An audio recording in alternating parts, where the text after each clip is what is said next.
Bienvenue dans Espace Mieux-être. Ce podcast est une invitation à t'accorder du temps, à nourrir ton esprit et à t'outiller pour créer une vie remplie de magie et de bonheur. Ici, on te fait découvrir des outils et des inspirations pour que tu te sentes amoureuse de ta vie abondante, libre et rayonnante.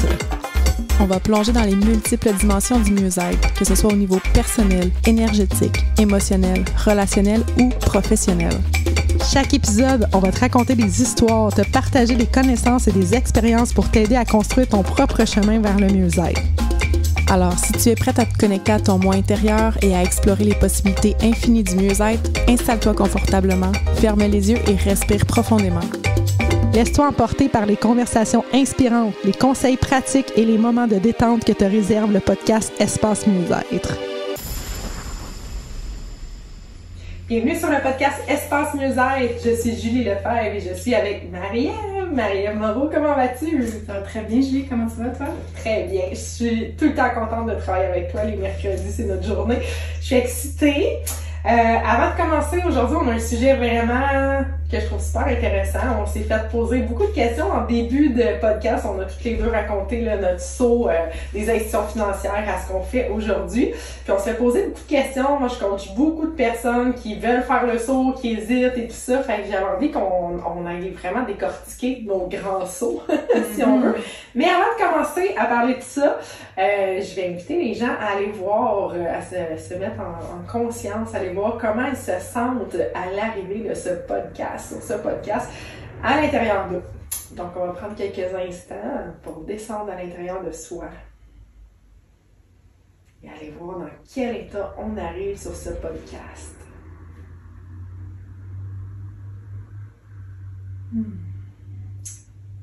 Comment t'arrives, Marie? Ça fait du bien de le faire parce que je ressens une pression sur mes épaules qui, juste à respirer dedans, ça s'allège.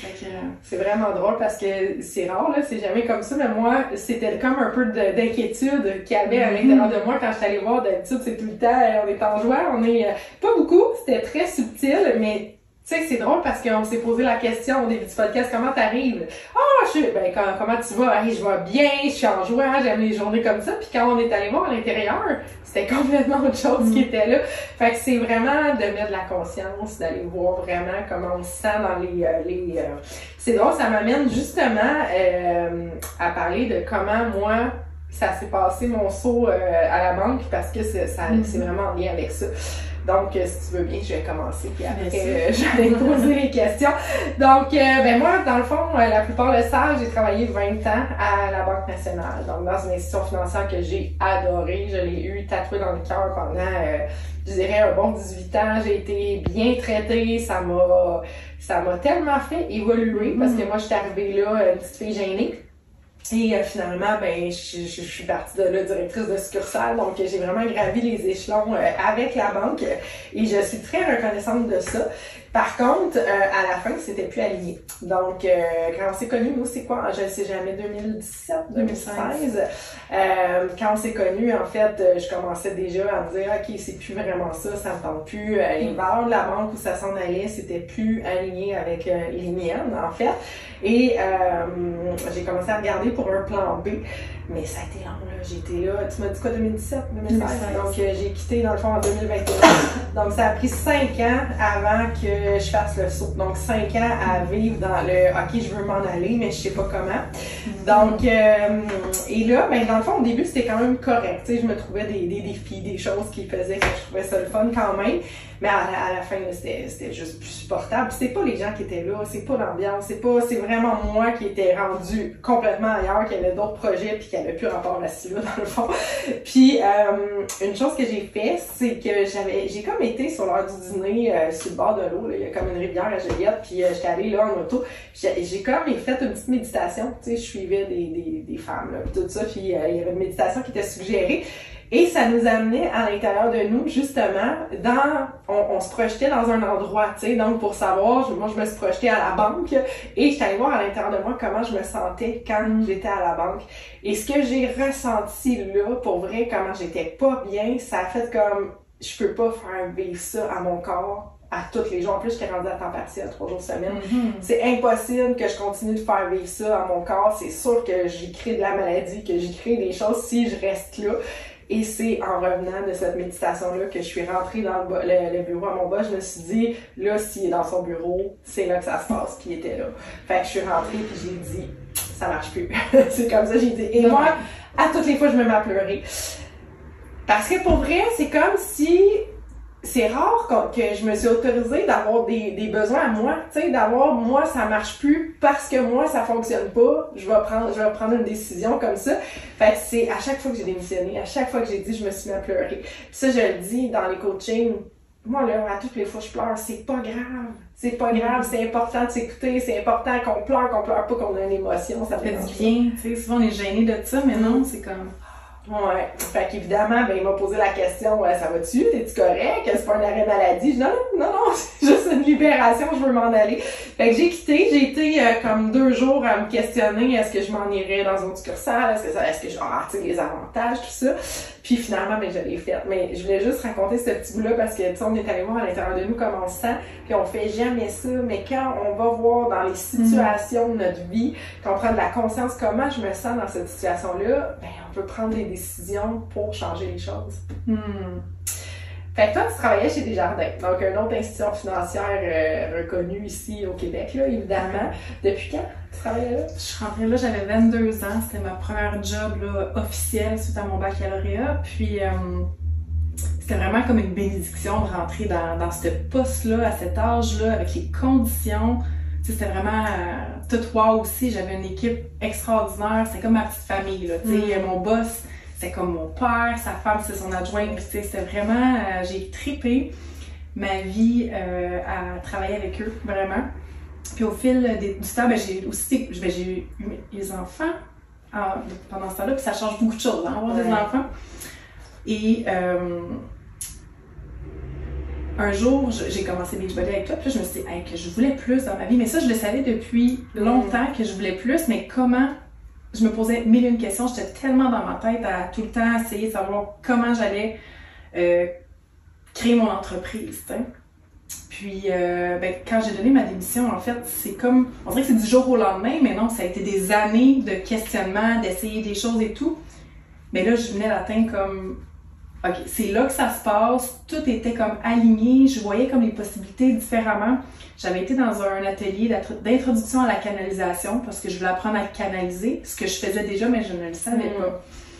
Puis, ben, j'ai canalisé ma démission. Là, j'ai vu que j'avais des semaines de vacances que je pouvais prendre, fait que c'était comme ma sécurité. Mais avant ça, l'autre grand saut que j'avais fait, j'avais un logement avec mes enfants parce que je m'étais séparée, je voulais pas avoir la maison pour pas avoir de stress, je voulais une liberté, tu sais. Puis, ben, cet été-là, j'avais pas envie de rester dans ce logement-là, fait que j'ai dit, je laisse le logement, ça a arrangé aussi le propriétaire, parce que, bref. Et puis là, j'ai quitté le logement, tout le monde me disait, ouais, mais comment tu vas faire avec 3 enfants? J'habitais au camping, puis ça a été un des plus beaux étés de ma vie, là, tu sais, pas de ménage à faire, ou presque pas, tout le temps dehors, cuisiner dehors, être dehors, on faisait tout dehors. Puis, ben, ça m'a permis de voir l'opportunité que le logement chez mes grands-parents se libère exactement à la rentrée scolaire. Puis c'est quelques journées après que j'ai donné ma démission parce que là, j'avais plus cette pression-là. J'avais un loyer, mais qui était beaucoup plus abordable. Fait que de donner ma démission, fait que tout s'est aligné. Tu sais, des fois, c'est je le voyais comme une page blanche, tu sais, comme, OK, qu'est-ce que je fais? Mais j'ai eu la foi, le courage de faire ce grand saut-là, tu sais. Page blanche, tu m'amènes à ça justement hier. En fin de semaine, j'ai fait un coaching à quelqu'un qui voudrait changer d'emploi, mais que c'est comme, ah, mais là, tu sais, je suis pas assez payée, mais si je m'en vais ailleurs, tu sais, c'est pas mieux, tu sais, c'est pas si évident parce que les emplois, je veux dire, ça fait partie des ressources humaines de nous donner des avantages, de nous donner pour garder les employés. Fait que c'est sûr qu'on est pris un peu là-dedans, là, on appelle ça une prison dorée, là, mais c'est parce que tu te dis, ben là, j'ai les avantages, j'aurais pu ça, tu sais, des fois c'est du 9 à 5, j'aime ça, je travaille pas le soir, je travaille pas la fin de semaine, ou peu importe, mais évidemment, le revenu, il convient plus, là, ça marche pas, tu sais, elle a besoin de gagner plus, ça fait, je veux dire, elle a beaucoup d'expérience, tout ça. Fait qu'elle m'a envoyé un vocal hier pour me dire j'ai eu une entrevue, puis après ça, j'ai eu une autre possibilité, puis tout ça. Ça me rappelait qu'une des choses que j'ai vraiment aimé quand j'ai laissé la banque, quand j'ai pris la décision, et ça, j'ai tout le temps laissé la banque, en fait, j'ai laissé aller la banque vers quelque chose de mieux pour elle aussi. Parce que je l'aimais tellement que de dire que je quitte la banque, c'était comme difficile aussi de la quitter parce qu'elle m'avait apporté beaucoup. Fait que quand j'ai compris que la banque allait avoir quelqu'un qui allait mieux répondre que moi parce qu'elle était plus alignée, ah mon Dieu, tu sais, ça fait du bien aussi. Mais une chose que j'ai pris conscience à ce moment-là, c'est « Oh my God, j'ai une page blanche ». Ça veut dire que si j'ai le goût d'aller travailler au café du coin, je peux y aller. Si j'ai le goût d'aller travailler au IGA, moi, quand j'étais jeune, je veux dire, j'avais le goût de faire ça, caissière, là. Tu sais, je pense que la plupart des petites filles, on est comme « Ah, caissière », puis fait que c'était quelque chose que j'avais envie d'essayer. Mais je me disais, là, je peux faire du paysagement, tu sais, j'ai travaillé longtemps là, dans les champs pis tout ça, pis ça me manquait. Je me disais, à partir de là, j'ai une page blanche, je peux faire ce que je veux. Ça m'a fait du bien de le voir comme ça. C'est sûr que, tu sais, je me fais répondre des fois, oui, mais là, ça sera peut-être pas aussi payant, tout ça, mais je pense qu'il faut vraiment avoir la foi de toute notre expérience, de tout notre savoir-être qu'on peut apporter dans les emplois, surtout aujourd'hui. Tu sais, il manque de main-d'œuvre, donc, en quelque part, on a quand même beaucoup de possibilités. Fait que ça a été vraiment de voir cette page blanche-là. Pour moi, ça a été le fun, ça a été une liberté de dire. Puis récemment, la fin de semaine passée ou l'autre d'avant, je suis allée travailler en Beauce au café de la splendide Isabelle, là, qui est dans mon programme d'accompagnement. Elle a ouvert un café en Beauce avec son conjoint. Puis j'étais allée passer le week-end juste à aller travailler là parce que j'avais envie de vivre cette expérience-là dans ma vie. Je ferais pas ça, j'irais pas m'engager au café du coin ici pour faire ça tous les jours, mais d'avoir cette possibilité-là de dire dans ma vie, j'ai fait ça, travailler dans un café, jaser avec le monde, servi aux tables. J'avais jamais fait ça, moi, tu sais, servir aux tables. Tu me parlais, parlant de service aux tables, là, quand t'avais canalisé, que t'avais un plan B derrière ta tête. Ben, l'atelier de canalisation, quand je suis arrivée là-bas, ça a été comme une évidence pour moi, comme, ça me remet je faisais ça, moi aussi, à faire des ateliers avec toi, puis j'étais comme, hey, c'est simple ce qu'elle fait, moi aussi je suis capable de faire ça. C'est comme si je m'étais compliqué la vie tellement. Puis là, ben, j'ai canalisé ma démission. Je m'étais acheté un agenda cette journée-là avec des lunes. Tout était aligné, là. Fait que là, j'avais tout écrit comme les possibilités. Demain, j'écris mon courriel et tout ça. Et dans l'atelier, on se canalisait un message un à l'autre, tu sais.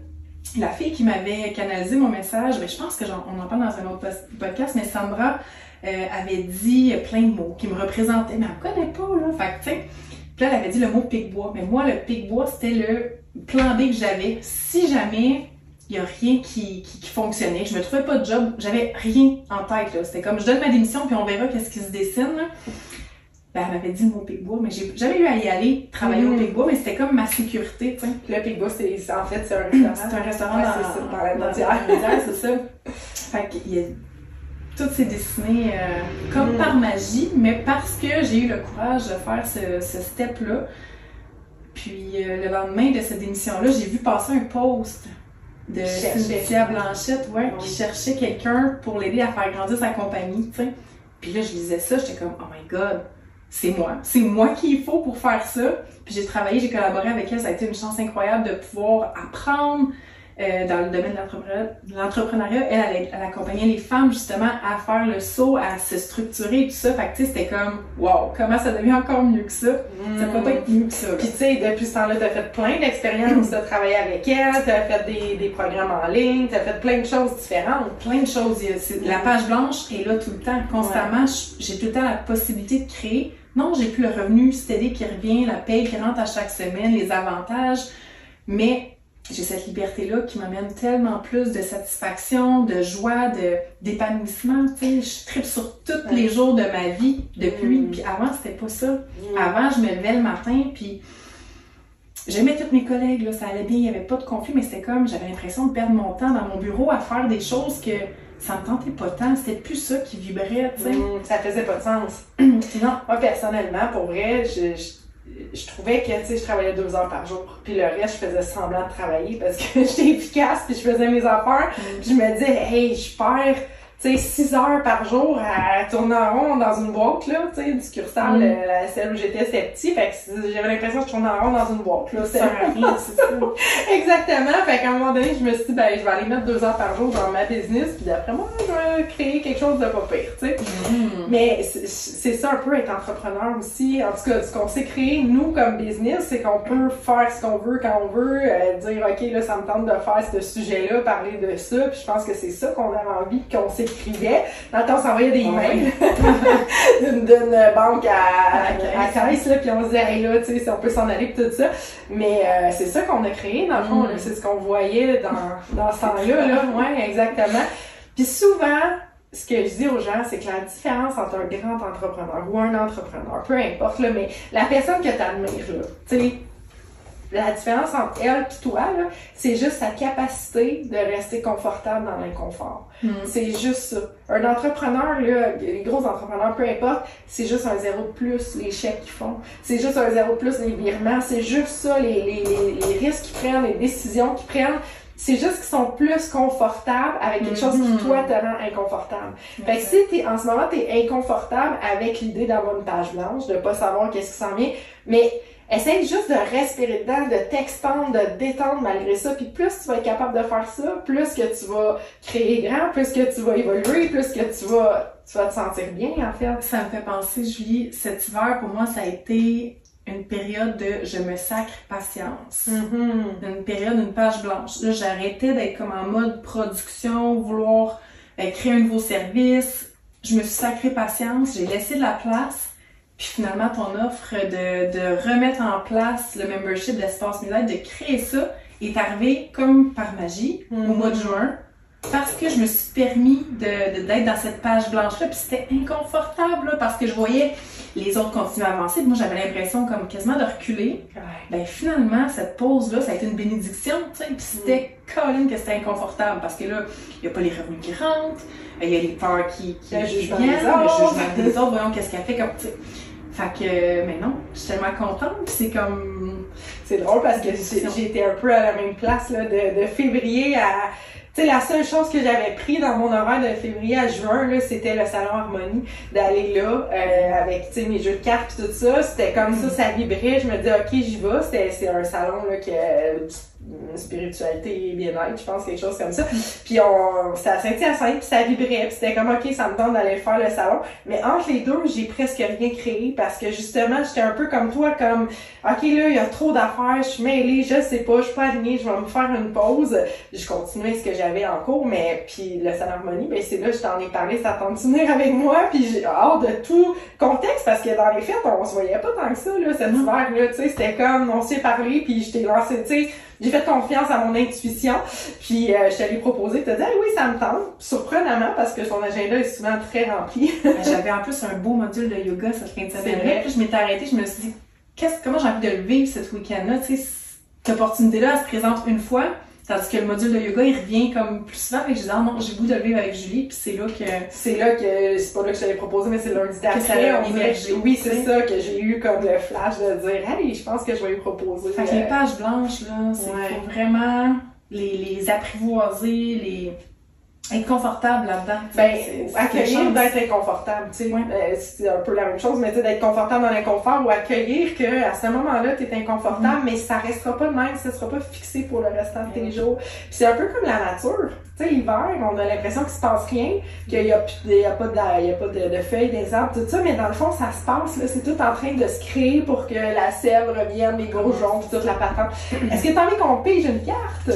Dans l'oracle Osta Splendor, Marie utilise toujours la kinésiologie pour piger une carte. Je pense qu'on va pas mal terminer avec ça. Donc, après, c'est un outil d'inconscient pour aller tester la bonne carte pour le groupe, pour ceux qui écoutent en ce moment, mais ceux qui vont écouter plus tard aussi le podcast. Fais comme si.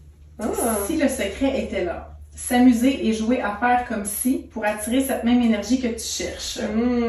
Intéressant.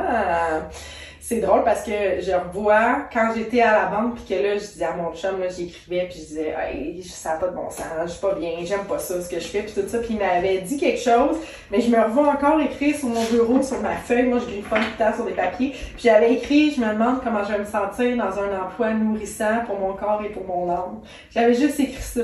Puis c'est comme... Puis en fait, là, une chose que j'ai envie de raconter, c'est qu'à ce moment-là aussi, j'ai suivi l'énergie parce que moi, j'ai quitté en février, OK? Mais début décembre, mon boss, moi, j'étais rendue comme 3 jours semaine adjointe, donc j'avais la paix, là, je fermais mon bureau, je faisais mes tâches, je faisais mon horaire, tu sais, je veux dire, c'est ça, j'étais vraiment très, très libre. C'est ce qui faisait que je restais aussi, parce que je me disais, ouais, tu sais, je fais mon horaire, je peux prendre des vacances autant que je veux, c'est super facile, je reprends mon temps, c'était parfait, là, pour vrai. Puis là, il est rentré dans mon bureau début décembre, puis il m'a dit, Julie, est-ce que tu me dépannerais pour être conseillère, je sais pas, là, pour un bout, là, tu sais, je me rappelle pas, là, c'était pour combien de temps, mais c'était officiel, je pense, pour tout le temps, là, pour devenir conseillère. Mais conseillère, ce que ça veut dire, c'est des rendez-vous dans ton agenda back-à-back, puis c'était ça que je voulais plus. Mais quand il est venu me voir, j'ai dit, ben, je te dis oui. Je sais pas pourquoi, puis ça fait aucun sens, mais il y avait un gros hell yes en dedans de moi, OK? Fait que j'ai dit, ben, je le fais. Fait que j'ai fait ça de décembre, le temps des fêtes, tout ça, janvier, février. Puis c'est ce qu'il a fait, parce qu'en janvier, mi-janvier, j'ai commencé à être étourdie puis tout ça, après les rénaux, puis là, ben, j'ai été obligée de pas rentrer pendant comme, tu sais, une journée, 2 journées pour me reposer. Et là, ça l'a fait le bordel, parce que j'avais des rendez-vous, les autres devaient prendre des rendez-vous, tout ça, fait que ça a pas été le fun. Et ça a été comme la goutte qui a fait, OK, là, j'ai pas d'affaires, là, tu sais, c'est ça. Mais en même temps, ces petits 2-3 mois-là, j'étais spécialisée justement dans l'entreprise, chose que j'avais jamais fait encore avec la banque. Fait que c'est comme venu m'apprendre un paquet de choses pour lancer ma business, tout ça. Ces 3 mois-là, j'ai vraiment appris beaucoup de choses avec le registre des entreprises, tout ça.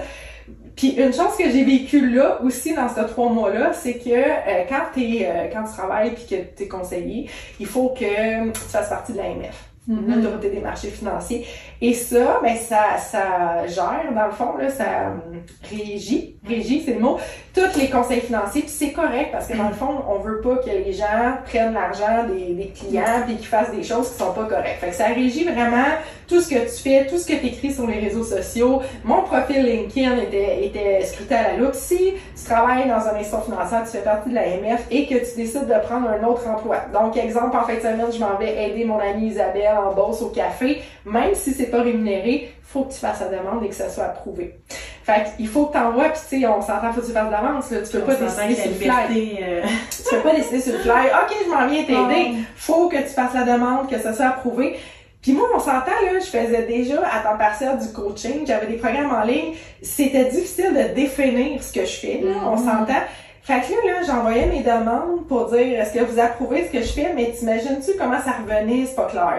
Clarifie-nous ça. C'est quoi ton profil Facebook? On va aller voir ça. Qu'est-ce que t'écris dans LinkedIn? Hey, tu me racontes ça, puis j'ai comme une petite anxiété qui me monte. J'étais à bout, là. Il rentrait dans mon bureau, je dis, il faudrait que tu retournes ça. Tu peux-tu réécrire à la fille? Je lui ai rempli le papier, c'est pas correct. Là, ils veulent l'adresse. Ils veulent dire, j'ai pas de local, je fais ça en ligne. Tu sais, c'était comme pas approprié. Mais en même temps, je comprends qu'ils veulent pas que la personne qui gère l'argent des clients fassent n'importe quoi à côté. Puis j'ai su beaucoup plus tard que le coaching s'était refusé parce que tu pourrais coacher pour les finances, puis tu sais, quand t'es pas bon. Tu sais, fait que c'est comme les ordres. Tu sais, c'est la même chose quand tu fais partie d'un ordre, d'un certain cadre. Je trouve que c'est nécessaire, mais ça cadrait zéro plus avec moi. C'était plus du tout aligné. C'était comme, hey, là, moi, je veux être libre. J'ai réduit mes heures pour être libre, pour faire ce que je veux à côté. Puis là, faut que je rende des comptes tu sais, ça me dérange pas de rendre des comptes, mais c'était pas faisable. C'était comme pas clair. Le document revenait tout le temps parce que c'était dur à justifier qu'est-ce que je faisais puis tout ça.